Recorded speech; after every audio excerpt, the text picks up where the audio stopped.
73세에 처음으로 다리가 풀렸습니다. 그런데 남편은 이 나이까지도 결혼 생각은 꿈도 못 꾸던 제가 결혼을 할 수 있게 된 건 그 누구도 경험할 수 없는 걸 경험했기 때문입니다. 여러분은 제 얘기가 말이 되냐고 생각하실지 모르겠어요. 저조차도 그런 걸요. 제 이야기가 여러분들에게 좋게 다가오길 바래요. 이야기 시작 전 구독과 좋아요 눌러주시고 여러분의 생각을 댓글로 남겨주세요. 저는 장윤옥입니다. 올해 72이에요. 평생을 혼자 살아왔죠.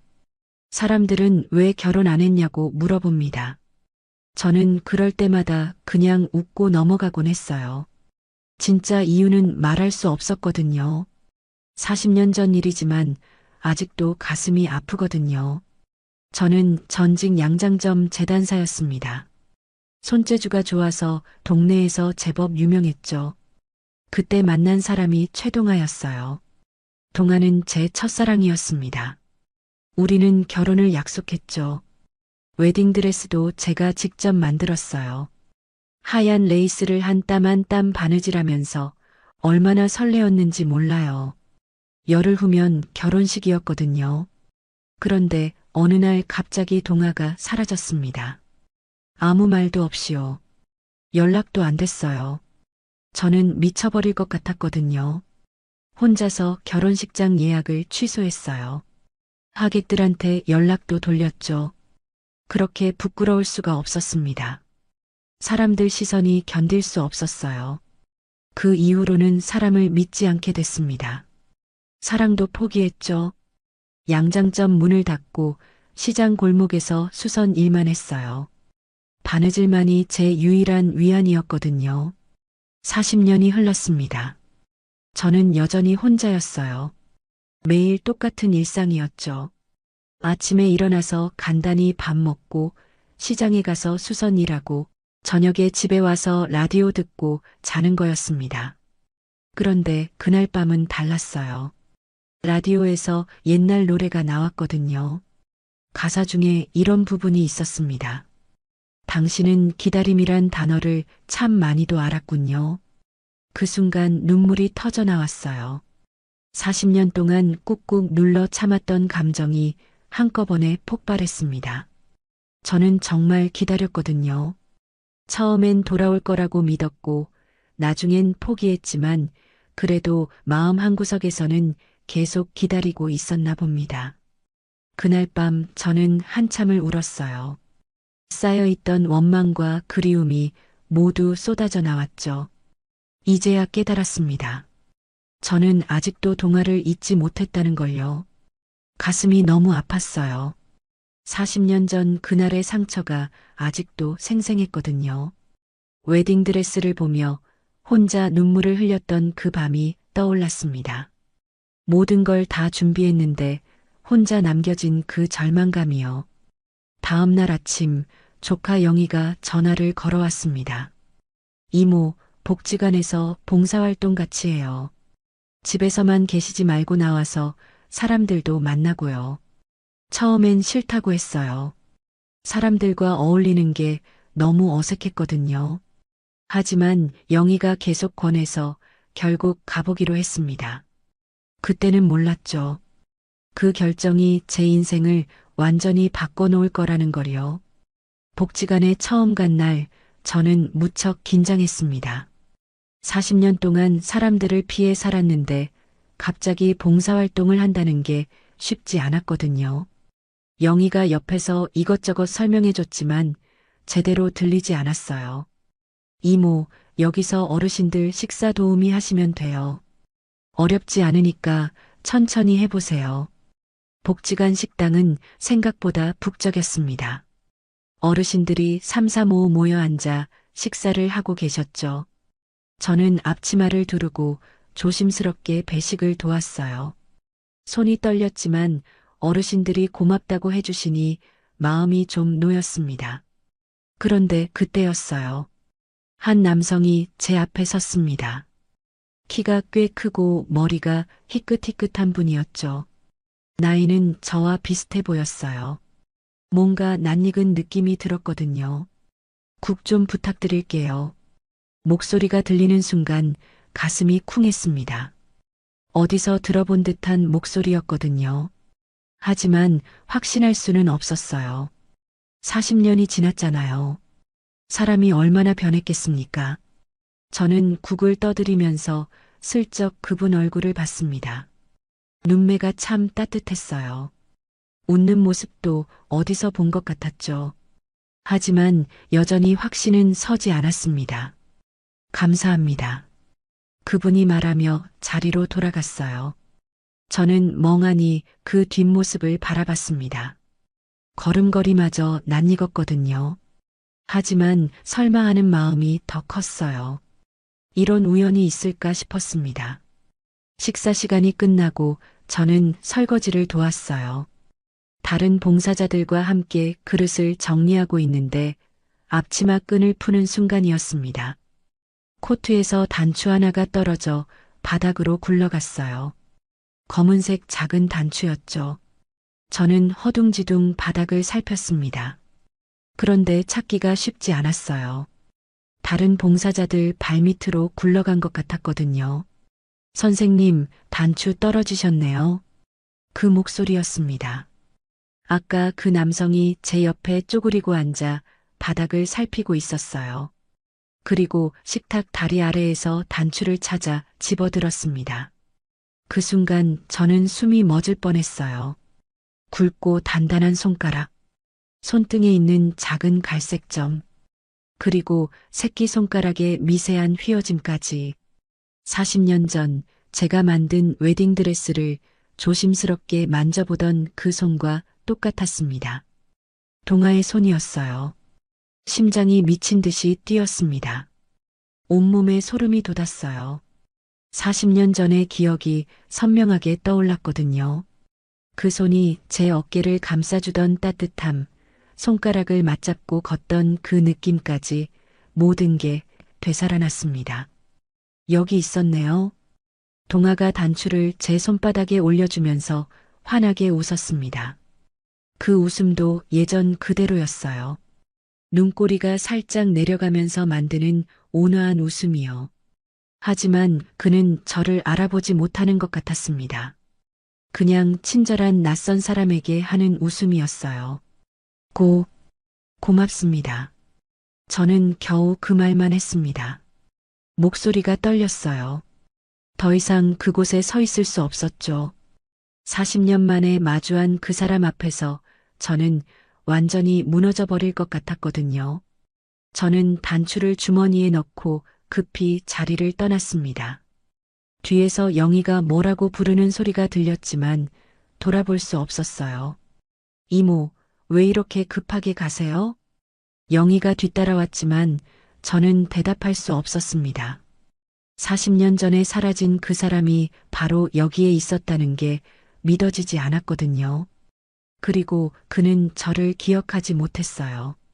아니면 기억하지만 모른 척하는 건 아닐까요? 그런 생각까지 들었습니다. 집에 돌아와서도 마음이 진정되지 않았어요. 손바닥에는 아직도 그 단추의 차가운 감촉이 남아 있었습니다. 혹시 제가 잘못 본 건 아닐까요? 하지만 그 손은 분명했어요. 제가 그렇게 사랑했던 사람의 손이었습니다. 며칠 후 다시 복지관에 갔습니다. 영희는 제가 갑자기 적극적으로 나온다며 신기해했어요. 저도 왜 그러는지 모르겠었죠. 그냥 다시 한번 확인하고 싶었습니다. 동아는 그날도 복지관에 있었어요. 이번에는 어르신들과 함께 화투를 치고 있었죠. 옆에서 보니 정말 친근하게 대하더라고요. 웃음소리가 참 따뜻했습니다. 아, 저번에 단추 주워주신 분이시네요. 동아가 저를 알아보고 인사를 건넸어요. 가슴이 또 쿵했습니다. 저는 어색하게 고개만 끄덕였죠. 오늘도 봉사 오셨어요? 대단하시네요. 그냥 할 일이 없어서요. 어색한 대답이었지만 동아는 따뜻하게 웃어주었습니다. 우리는 그렇게 조금씩 말을 트기 시작했어요. 동아는 참 배려가 깊은 사람이었거든요. 제가 어색해하면 무리하게 대화를 이어가지 않았습니다. 며칠이 지나면서 복지관에서 보내는 시간이 점점 즐거워졌어요. 동아와 함께 어르신들 식사를 도우고 간단한 이야기도 나누고요. 그는 항상 웃으면서 수고하셨어요 라고 말해줬습니다. 그 말 한마디가 제게는 큰 위로가 됐어요. 어느 날은 비가 많이 왔는데 동아가 우산을 빌려줬어요. 집까지 무사히 가세요. 감기 조심하시고요. 40년 만에 받은 남자의 배려였습니다. 집에 와서 우산을 보니 마음이 이상했어요. 설레면서도 복잡했죠. 이 감정이 맞는 건지 확신할 수 없었거든요. 동아는 정말 신사였습니다. 말 한마디 한마디에 배려가 묻어나왔어요. 제가 무거운 것을 들고 있으면 자연스럽게 도와주고 계단을 내려갈 때는 조심하세요라고 말해주곤 했습니다. 그런 모습을 보면서 마음이 조금씩 열리기 시작했어요. 40년 동안 꽁꽁 얼어붙었던 마음이 서서히 녹아가는 기분이었죠. 혹시 이 사람이 정말 동아일까? 그렇다면 왜 저를 알아보지 못하는 걸까? 그런 생각들이 계속 머릿속을 맴돌았습니다. 그런데 그날 복지관 청소를 도와주던 박 아주머니가 저에게 조용히 말을 걸었어요. 윤옥 씨, 최 선생님과 친해지셨네요? 그냥 인사만 하는 사이예요. 박 아주머니는 주변을 살피더니 목소리를 낮췄습니다. 좋은 분이긴 한데 말이에요. 뭔가 의미심장한 말투였어요. 저는 불안한 마음으로 물어봤습니다. 무슨 말씀이세요? 그분 옛날에 아들이 있었대요. 그런데 어쩐 일인지 연락을 끊고 혼자 산다더라고요. 그 말을 듣는 순간 가슴이 서늘해졌어요. 아들이 있었다고요? 동아에게요? 혹시 무슨 사연이라도? 글쎄요. 자세한 건 모르겠지만 몇 년 전부터 혼자 살고 있다고 하더라고요. 무슨 사연이 있겠죠. 하지만 자식과 연락을 끊고 산다는 게 좀 이상하지 않아요? 박 아주머니의 말이 제 머릿속에 계속 맴돌았습니다. 자식 이야기였어요. 동아에게 아들이 있었다니요. 그런데 연락을 끊고 혼자 산다고요? 40년 전에도 동아는 제게 자신의 이야기를 많이 하지 않았거든요. 항상 제 이야기만 들어주던 사람이었죠. 그때는 그런 모습이 좋았는데 지금 생각해보니 뭔가 숨기는 게 있었던 건 아닐까요? 그날 밤 잠이 오지 않았어요. 박 아주머니의 말이 자꾸 떠올랐습니다. 가족을 버리고 혼자 사는 사람이라면 그런 생각이 자꾸 들었어요. 그런 사람을 제가 좋아하고 있는 건가요? 아니, 아직 좋아한다고 확실히 말할 수는 없지만 분명히 마음이 기울고 있었거든요. 하지만 박 아주머니 말이 사실이라면요? 자식과의 관계를 끊어버릴 정도라면 어떤 사연이 있는 걸까요? 혹시 동아가 40년 전에 저를 버리고 떠난 것도 그런 성격 때문인 건 아닐까요? 혹시 그때도 다른 여자가 있었던 건 아닐까? 그래서 나를 버리고 떠난 건 아닐까? 상상만 해도 가슴이 아팠어요. 40년 전 상처가 다시 아물어지려 하는데 또 다른 상처를 받게 되는 건 아닌지 두려웠습니다. 마음 한구석이 차갑게 식어갔어요. 이제 막 따뜻해지려던 마음에 찬물을 끼얹은 기분이었습니다. 동아의 친절함도 이제는 달리 보이기 시작했어요. 혹시 이것도 그냥 예일 뿐인 건 아닐까요? 다음날 복지관에 갔을 때 동아가 평소처럼 웃으며 인사했습니다. 하지만 저는 예전처럼 마음 편하게 대할 수 없었어요. 박 아주머니의 말이 자꾸 신경 쓰였거든요. 이 사람이 정말 자식을 버린 사람일까? 그렇다면 나도 언젠가는 버려지는 걸까? 그런 생각들이 머릿속을 어지럽혔습니다. 그 이후로 저는 복지관에 가지 않았습니다. 박 아주머니의 말이 자꾸 신경 쓰였거든요. 자식을 버리고 혼자 사는 사람이라니요. 그런 사람과 가까워져도 되는 걸까요? 영희가 몇 번 전화를 걸어왔어요. 이모, 요즘 왜 복지관 안 나와요? 몸이 아프세요? 그냥 좀 바빠서. 거짓말이었습니다. 사실은 동아를 마주칠까봐 두려웠어요. 그 따뜻한 웃음을 보면 또 마음이 흔들릴 것 같았거든요. 시장도 피했습니다. 혹시 동아가 저를 찾아올까 봐서요. 집에서만 지내다 보니 답답했어요. 그러던 어느 날 너무 갑갑해서 도서관에 갔습니다. 조용한 도서관은 마음을 진정시키기에 좋았어요. 책장 사이를 걸으며 옛날 책들을 보고 있는데 익숙한 책 한 권이 눈에 띄었습니다. 사랑의 시집이라는 제목의 낡은 책이었어요. 제가 젊었을 때 좋아했던 책이었죠. 40년 전에 도서관에 기증했던 기억이 났습니다. 책을 집어들고 펼쳐보는데 갑자기 뭔가가 떨어졌어요. 바닥에 떨어진 건 접힌 종이였습니다. 펼쳐보는 순간 온몸에 소름이 돋았어요. 제 글씨였거든요. 40년 전 동아에게 쓴 편지였습니다. 결혼식을 앞두고 동아가 갑자기 연락이 안 될 때 썼던 그 편지요. 하지만 결국 전하지 못했던 편지였어요. 동아야, 떠나야 한다면 이유라도 말해주세요. 나는 그렇게는 못 살아요.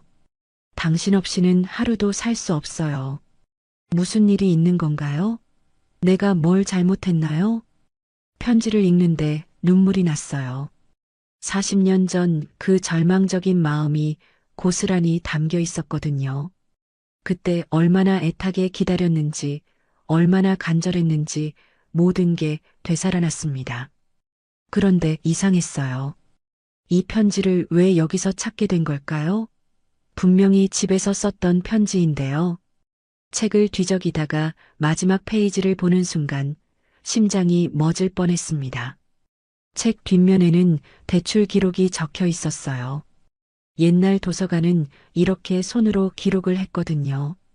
그 기록 중에 최동아라는 이름이 있었습니다. 40년 전 날짜로요. 손이 떨렸어요. 동아가 이 책을 빌려갔다는 뜻이었거든요. 제가 기증한 책을, 제 편지가 들어있던 책을 말이에요. 그럼 동아가 내 편지를 읽었다는 건가? 머릿속이 복잡해졌습니다. 동아는 제 편지를 읽고도 아무 말 없이 사라진 건가요? 아니면 편지를 읽은 후에 더 이상 연락할 수 없는 이유가 생긴 건가요? 도서관 의자에 앉아서 한참을 생각했어요. 40년 전 일들이 퍼즐처럼 맞춰지기 시작했습니다. 동아가 갑자기 사라진 이유, 그리고 지금 복지관에서 저를 알아보지 못하는 것처럼 행동하는 이유까지요. 혹시 동아는 나를 기억하고 있는 걸까? 그런데 왜 모른 척하는 거지? 편지를 다시 읽어보니 더욱 가슴이 아팠어요. 그때 제가 얼마나 절절했는지, 얼마나 사랑했는지 글 하나하나에서 느껴졌거든요. 당신을 만나서 처음으로 행복이 뭔지 알았어요. 당신과 함께하는 미래를 그리며 매일 웃었어요. 그런데 왜 갑자기 사라진 거예요? 이런 문장들을 보니 눈물이 멈추지 않았습니다. 그 간절함이 지금도 생생했어요. 집에 돌아와서 편지를 책상 위에 놓고 한참을 바라봤습니다. 동아가 정말 이 편지를 읽었을까요? 그렇다면 지금 복지관에서 저와 만나는 것도 우연이 아닐지도 모르겠어요. 하지만 여전히 확신할 수는 없었습니다. 그리고 박 아주머니가 말한 아들 이야기도 신경 쓰였고요. 동아에게는 숨기는 게 있는 것 같았어요. 내가 너무 성급하게 생각하는 건 아닐까? 하지만 대출 기록은 분명했습니다. 동아가 제 책을 빌려갔다는 증거였으니까요. 그리고 그 안에 제 편지가 있었다는 것도요. 그날 밤 저는 오랫동안 잠들 수 없었습니다. 40년 전의 기억과 현재가 뒤섞여서 머릿속이 복잡했어요. 동아를 다시 만나야 할까요? 아니면 이대로 피해야 할까요? 편지 한 장이 모든 걸 바꿔놓았습니다. 며칠 후 영희에게서 연락이 왔습니다. 이모, 복지관에서 연락 왔는데 최 선생님이 입원하셨대요. 기관지염이 심해지셔서요. 그 순간 가슴이 철렁했어요. 동아가 아프다고요? 저도 모르게 걱정이 앞섰습니다. 어느 병원인데? 시립병원이래요. 이모가 안부라도 물어보시는 게 어때요? 그분이 이모 많이 찾으셨다던데. 저를 찾았다고요? 정말일까요? 병원에 가야 할지 고민했어요. 하지만 마음이 이미 결정되어 있었죠. 그날 오후 저는 병원으로 향했습니다. 병실 문 앞에서 한참을 망설였어요. 과연 들어가도 될까요? 동아가 저를 보고 싶어 할까요? 용기를 내어 문을 두드렸습니다. 들어오세요. 약한 목소리였지만 분명 동아였어요. 문을 열고 들어가니 침대에 누워있는 동아가 보였습니다. 얼굴이 많이 야위어 있었어요. 아, 선생님. 동아가 저를 보고 놀라는 표정을 지었습니다. 반가움과 당황스러움이 섞인 얼굴이었어요. 안녕하세요. 몸은 좀 어떠세요? 괜찮습니다. 이렇게 와주셔서 고마워요. 어색한 침묵이 흘렀어요. 저는 침대 옆 의자에 조심스럽게 앉았습니다. 그때 침대 곁 탁자에 놓인 작은 수첩이 눈에 띄었어요. 수첩이 살짝 열려 있었는데 그 안에 뭔가 글씨가 빼곡히 적혀 있는 게 보였습니다. 호기심에 슬쩍 봤는데 그 순간 숨이 멎었어요. 장윤옥, 장윤옥, 장윤옥. 제 이름이 수없이 적혀 있었거든요. 한 페이지 가득히, 아니, 여러 페이지에 걸쳐서 제 이름만 반복해서 적혀 있었어요. 손이 덜덜 떨렸습니다. 동아가 제 이름을 이렇게 많이 써놨다는 게 믿어지지 않았어요.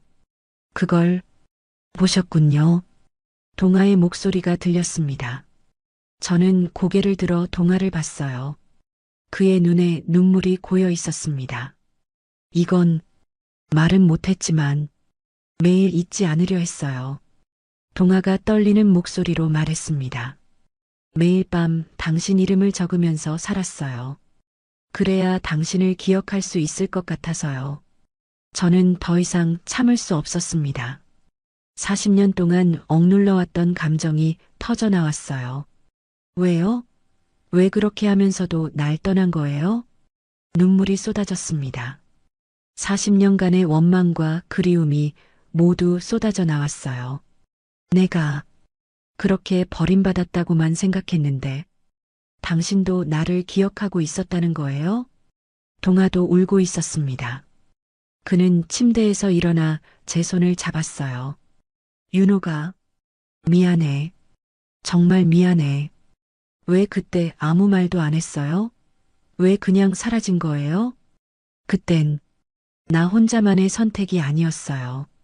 동아가 떨리는 손으로 제 얼굴에 눈물을 닦아주었습니다. 아버지가 절대 안 된다고 하셨어요. 집안이 다르다고 당신에게는 더 좋은 사람이 있을 거라고요. 그게 이유였어요? 어린 나이에 아버지 말을 거역할 수 없었어요. 하지만 매일 후회했어요. 당신을 보내고 나서 하루도 편한 날이 없었어요. 제 가슴이 터질 것 같았어요. 그동안 동아를 원망했는데 그에게도 사정이 있었던 거였어요. 그럼 지금 복지관에서 날 알아본 거예요? 첫날부터 알아봤어요. 하지만 말을 걸 용기가 없었어요. 40년이나 지났는데 당신이 나를 용서해 줄 거라고 생각하지 못했거든요. 동아가 수첩을 들어 보여줬어요. 이 수첩에는 당신 이름만 적혀 있어요. 몇 년째 매일 적고 있어요. 그래야 당신에 대한 죄책감을 잊지 않을 수 있을 것 같아서요. 저는 수첩을 받아들고 페이지를 넘겨봤습니다. 정말로 제 이름만 가득했어요. 어떤 페이지에는 미안해 윤호가라고 적혀 있기도 했어요. 바보 같은 남자예요. 저는 울면서 말했습니다. 40년 동안 이렇게 고생하면서 왜 찾아오지 않았어요? 용기가 없었어요. 그리고 당신이 행복하게 살고 있을 거라고 생각했어요. 우리는 그렇게 40년 만에 진실을 마주했습니다. 오해와 그리움이 뒤섞인 긴 시간이었어요. 일주일 후 동아가 퇴원했습니다. 그 사이 저는 매일 병문안을 갔어요. 이제는 어색하지 않았거든요. 40년간의 오해가 풀리니 마음이 한결 가벼워졌습니다. 퇴원하는 날 동아가 조심스럽게 말을 꺼냈어요. 윤옥 씨, 오늘 저녁 같이 드실 수 있을까요? 제대로 된 식사를 한번 대접하고 싶어서요. 가슴이 두근거렸어요. 40년 만에 받는 남자의 정식 식사 제안이었거든요. 좋아요. 저도 모르게 대답했습니다. 저녁 식당은 조용하고 분위기 좋은 곳이었어요. 동아가 미리 예약해뒀다고 하더라고요. 창가 자리에 앉아 마주보니 정말 꿈만 같았습니다. 정말 오랜만이네요. 이렇게 마주 앉아서 식사하는 게. 동아가 웃으며 말했어요. 그 웃음이 예전과 똑같아서 마음이 따뜻해졌습니다. 그때는 젊었는데 이제는 둘 다 늙었네요. 나이는 숫자일 뿐이에요. 윤옥 씨는 예전과 똑같아요. 동아의 말에 얼굴이 빨개졌어요. 70이 넘어서 이런 기분을 느끼게 될 줄 몰랐거든요. 식사를 하면서 우리는 40년 동안 못했던 이야기들을 나눴어요. 동아는 결혼도 하지 않고 혼자 살아왔다고 했습니다. 아들 이야기도 해줬어요. 양자로 들인 아이였어요. 친구 부탁으로 잠깐 키웠는데 나중에 친부모가 찾아가더라고요. 그게 몇 년 전 일이에요. 그제야 박 아주머니의 말이 이해됐어요. 동아가 자식을 버린 게 아니라 아이가 친부모에게 돌아간 거였던 거죠. 그래서 혼자 지내고 계셨구나. 외로웠어요. 특히 복지관에서 당신을 다시 만났을 때는 더더욱요. 식사를 마치고 나서 동아가 제안했어요. 집에서 차라도 한잔 할까요? 할 이야기가 많은 것 같아서요. 저는 고개를 끄덕였습니다. 이상하게 거부할 마음이 들지 않았어요. 동아의 집은 단정하고 깔끔했습니다. 혼자 사는 남자치고는 정리가 잘 되어 있었어요. 거실에 앉아 차를 마시며 이야기를 나누는데 마음이 참 편안했습니다. 윤옥 씨, 저한테 화 안 나세요? 동아가 갑자기 물어봤어요. 화요? 왜요? 40년을 혼자 살게 만들어서요. 만약 그때 제가 용기를 냈다면 이제 와서 그런 이야기 하지 마세요. 다 지난 일이에요. 저는 진심으로 그렇게 생각했어요. 이미 충분히 서로 고생했거든요. 시간이 늦어지자 동아가 말했습니다. 오늘 늦었는데 여기서 주무시고 내일 가시는 게 어때요? 조금 망설였지만 결국 그러기로 했어요. 40년 만에 함께 보내는 밤이었습니다. 동아가 침실을 내어주려 했지만 저는 거실에서 자겠다고 했어요. 하지만 동아는 고집을 부렸습니다. 같이 있어도 괜찮으시다면 그냥 옆에 있어도 될까요? 그 말에 가슴이 두근거렸어요. 하지만 싫지 않았습니다. 우리는 침대에 나란히 앉았어요. 처음엔 어색했지만 점점 자연스러워졌습니다. 동아가 말없이 제 손을 감쌌어요. 이 손, 40년 전 잡고 싶었는데 너무 늦었네요. 동아의 목소리가 떨렸어요. 저도 마음이 벅차올랐습니다.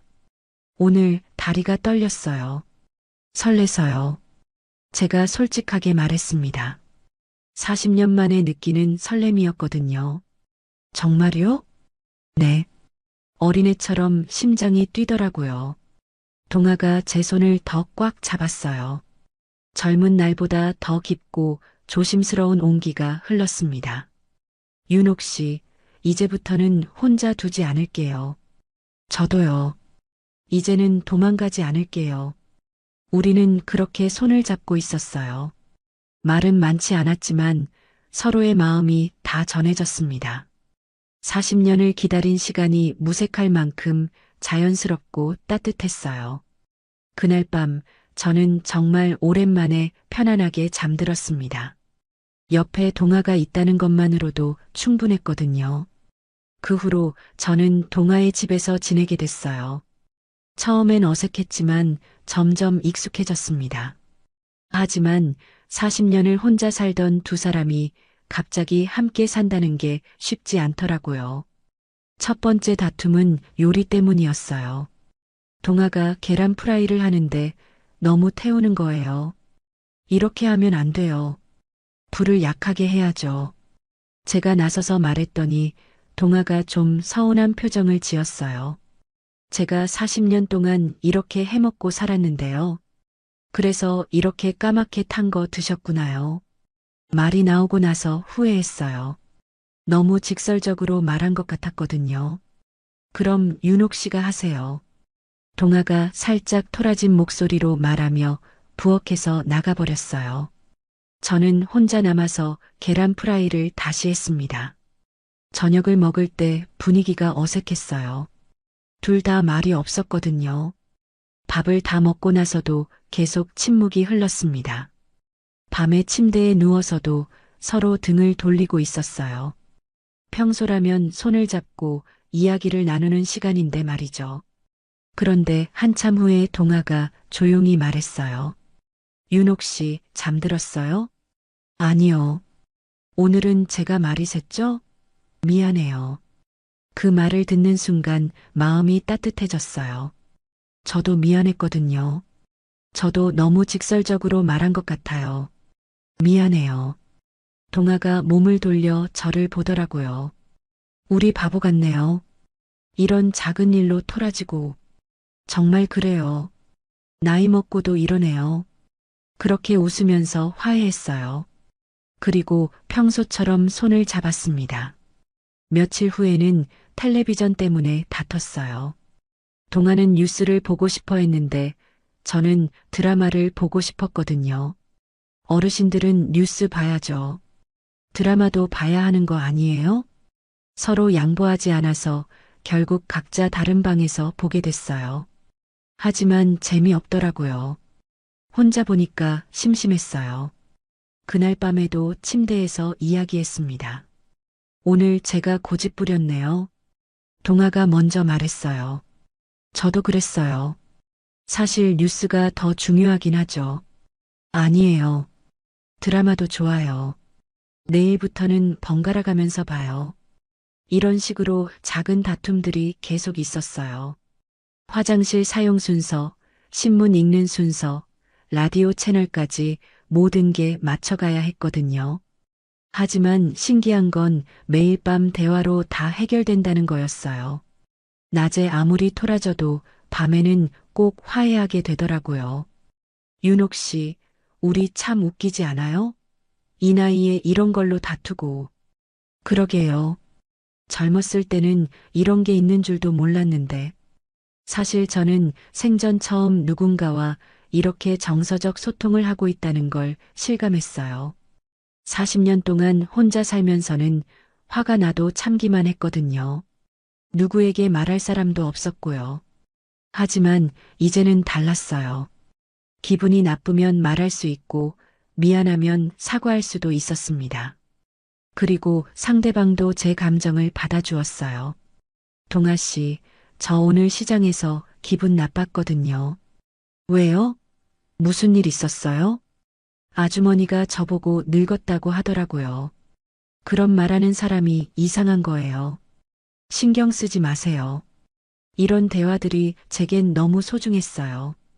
평생 혼자 속으로만 사귀었던 감정들을 나눌 수 있다는 게 신기했거든요. 자존심 때문에 평생 못했던 말들, 이제는 해도 될 것 같아요. 제가 어느 날 밤 말했더니 동아가 고개를 끄덕였어요. 저도 그래요. 예전에는 약해 보일까봐 속마음을 안 보여줬는데 이제는 괜찮네요. 나이 들어서 좋은 점이 있긴 하네요. 맞아요. 체면보다는 솔직함이 더 편해요.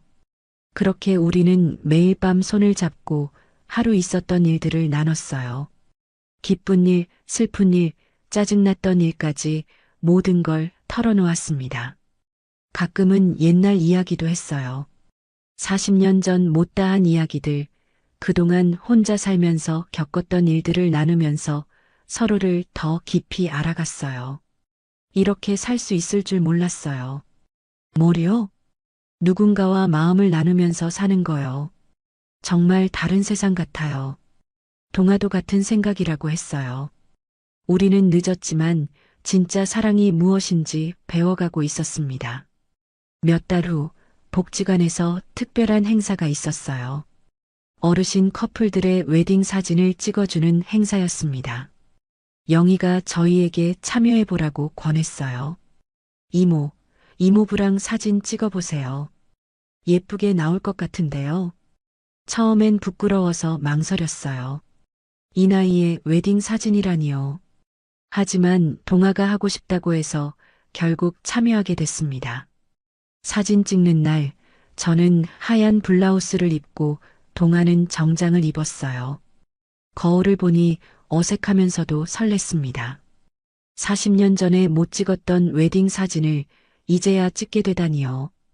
윤옥 씨, 정말 예뻐요. 동화가 제 손을 잡으며 말했어요. 얼굴이 빨개졌지만 기분이 좋았습니다. 사진 작가가 이런저런 포즈를 잡아줬어요. 손을 잡고 서 있는 모습, 서로를 바라보는 모습, 웃는 모습까지요. 40년 전에 꿈꿨던 그 순간이었어요. 자, 이번에는 자연스럽게 대화하는 모습으로 찍어볼게요. 사진 작가의 말에 저희는 서로를 보며 이야기했어요. 이 나이에 이런 사진을 찍게 될 줄 몰랐네요. 저도요. 하지만 행복해요. 그 순간 셔터가 터졌어요. 아마 가장 자연스러운 표정이었을 거예요. 사진 촬영이 끝나고 우리는 복지관 뒤편 공원을 걸었습니다. 벤치에 앉아 쉬고 있는데 동화가 갑자기 주머니에서 뭔가를 꺼냈어요. 작은 나무 상자였습니다. 이게 뭐예요? 열어보세요. 상자를 열어보니 나무로 만든 반지가 들어 있었어요. 정교하지는 않지만 정성이 느껴지는 반지였습니다. 직접 만드셨어요? 네. 며칠 전부터 만들었어요. 제대로 된 반지는 아니지만 동화가 부끄러워하며 말했어요. 저는 감동해서 말이 나오지 않았습니다. 윤옥 씨, 늦게 만났지만 내 인생의 처음이 되어줘요. 동화가 제 손을 잡고 반지를 끼워 주었어요. 손가락에 맞게 정확히 만들어져 있었습니다. 언제 제 손가락 재셨어요? 자는 동안 몰래요. 그 말에 웃음이 터져 나왔어요. 이 나이에도 이렇게 로맨틱할 수 있다니요. 동화 씨도 끼세요. 저도 동화의 손에 반지를 끼워줬어요. 나무 반지지만 다이아몬드보다 소중했습니다. 우리 이제 정말 부부네요. 법적으로는 아니지만 마음으로는 그래요. 벤치에서 일어나 공원길을 걸었어요. 손을 잡고 천천히 걸으니 마음이 평온했습니다. 길 중간에 작은 나무가 하나 심어져 있었어요.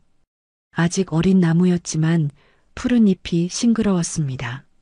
저 나무가 크면 우리는 어떻게 됐을까요? 제가 물어보니 동화가 생각에 잠겼어요.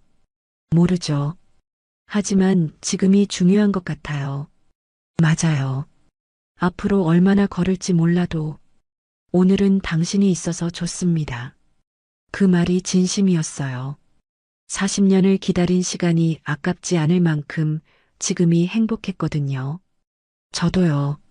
매일이 새로운 시작 같아요. 우리는 그 나무 아래서 잠시 멈춰 섰어요. 동화가 제 어깨에 팔을 둘렀고 저는 그의 품에 기댔습니다. 윤옥 씨, 우리 이 나무처럼 함께 자라요. 어떻게요? 조금씩 천천히 서로 의지하면서요. 바람이 불어와 나무 잎사귀들이 살랑거렸어요. 마치 우리를 축복해주는 것 같았습니다. 집으로 돌아가는 길에 동화가 말했어요. 오늘이 우리 진짜 결혼식이었던 것 같아요. 저도 그런 생각이에요. 손가락에 나무 반지를 보니 마음이 따뜻했어요. 금반지나 다이아몬드 반지보다 훨씬 의미 있었거든요. 그날 밤 침대에 누워서 하루를 되돌아봤어요. 40년 전에는 상상도 못했던 하루였습니다. 이렇게 늦게라도 사랑하는 사람과 함께할 수 있다는 게 감사했어요. 동아 씨, 잠들었어요? 아니요. 오늘 하루가 꿈만 같아서 잠이 안 와요. 저도요. 우리는 그렇게 손을 잡고 이야기를 나눴어요. 앞으로의 계획하고 싶은 일들, 그리고 서로에 대한 고마움까지요. 나무 반지를 끼고 함께 걸었던 그 길이 우리 인생의 새로운 시작이었습니다. 였습니다.